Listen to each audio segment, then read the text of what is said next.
Hello and welcome. आप देख रहे हैं हेल्थ अपडेट और मैं हूं आपके साथ गुंजन मित्तल। चलिए बिना देरी किए नजर डालते हैं आज की हेल्थ से जुड़ी मुख्य खबरों पर।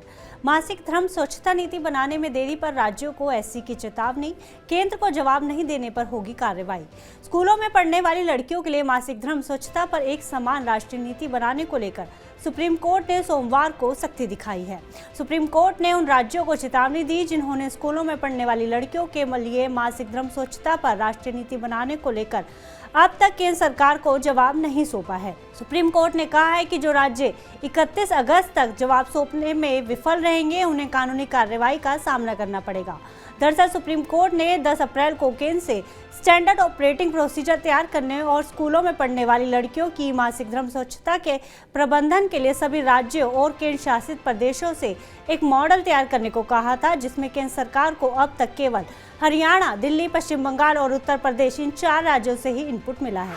राज्यसभा में बताया गया कि 89,000 दवा नमूनों में से 379 नकली पाए गए। अप्रैल 2021 और मार्च 2022 के बीच टेस्टिंग किए गए 88,844 ड्रग सैंपल्स में से 2500 से ज्यादा स्टैंडर्ड क्वालिटी के नहीं थे, जबकि 389 नकली पाए गए हैं। Junior health minister Bharati Pravin Pawar ने एक सवाल का जवाब देते हुए अपने लिखित उत्तर में कहा है कि विभिन्न राज्यों और केंद्र शासित प्रदेशों के दवा नियंत्रकों से मिली जानकारी के अनुसार अप्रैल 2021 और मार्च 2022 के बीच नकली या मिलावटी दवाओं के निर्माण, बिक्री और वितरण के लिए 592 मुकदमे चलाए गए। स्वास्थ्य मंत्रालय के सूत्रों ने कहा है कि सरकार ने पिछले कुछ महीनों में गुणवत्ता नियंत्रण मानदंडों का पालन न करने पर 31 कंपनियों में दवाओं का उत्पादन बंद कर दिया है और 50 कंपनियों के उत्पादन लाइसेंस रद्द या निलंबित कर दिए हैं। सूत्रों ने बताया कि इसके अलावा 73 फर्मों को कारण बताओ नोटिस और 21 फर्मों के खिलाफ चेतावनी पत्र जारी किया गया है। यूपी सरकार डॉक्टरों की सेवानिवृत्ति की आयु 65 वर्ष करने के प्रस्ताव पर विचार कर रही है। उत्तर प्रदेश में डॉक्टरों की कमी को दूर करने के लिए योगी आदित्यनाथ सरकार सरकारी डॉक्टरों की सेवानिवृत्ति की आयु 62 वर्ष से बढ़ाकर 65 वर्ष करने के लिए प्रस्ताव पर विचार कर रही है। वर्तमान में राज्य में 19,000 स्वीकृत पदों पर 14,000 डॉक्टर कार्यरत हैं। 62 वर्ष की उम्र पार कर चुके ऐसे डॉक्टर जो डायरेक्टर और डायरेक्टर जनरल के पद पर कार्य कर चुके हैं और वे आगे अस्पतालों में मरीज का इलाज नहीं करना चाहते, उन्हें वीआरएस लेने की छूट दी जाएगी। 3 साल पुनर्नियुक्ति का भी प्रावधान किया जा रहा है। नए रूल्स तैयार किए जा रहे हैं। जल्द ही इसे मंजूरी के लिए कैबिनेट में रखा जाएगा। वहां से हरी झंडी मिलते ही इसे लागू कर दिया जाएगा।